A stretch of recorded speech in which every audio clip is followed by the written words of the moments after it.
Friend, YouTube video ভাইরালের জন্য এই ভিডিওতে আপনাকে 3টি উপায় বলবো।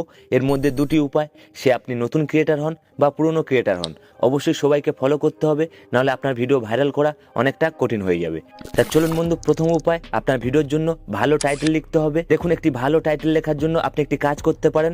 টাইটেল সবসময় ছোট লিখবেন এবং সরল লিখবেন, এবং আপনার টাইটেলের মধ্যে ভিডিওতে যা দেখাবেন অবশ্যই ফুটিয়ে তুলবেন, এবং আপনার টাইটেলের জন্য একটি আকর্ষণ ছুঁড়ে দেবেন, অর্থাৎ একটি প্রশ্ন ছুঁড়ে দেবেন, যাতে অডিয়েন্স দেখে ক্লিক করে, তবেই ওই ভিডিও ভাইরাল হওয়ার সম্ভাবনা অনেকটা বাড়বে। কিন্তু দ্বিতীয় উপায়, অ্যাভারেজ ভিউ ডিউরেশন, অর্থাৎ আপনি যে ভিডিও বানাবেন অবশ্যই সেই ভিডিও যেন অডিয়েন্স বেশিক্ষণ দেখে। বন্ধু মনে রাখবেন, আপনি যদি 1 মিনিটের ভিডিও বানান, অবশ্যই অডিয়েন্স যেন ওই ভিডিও 40 সেকেন্ডের উপরে দেখে, তাহলে ওই ভিডিও ভাইরাল হওয়ার সম্ভাবনা অনেকটা বাড়বে। এবার আপনাকে 3 নম্বর উপায় দেখাবো। প্রথমে আপনি ওয়াইটি স্টুডিও ওপেন করে নিন। ওপেন করার পরে অ্যানালিটিক্স এই অপশানে আপনি চলে আসুন।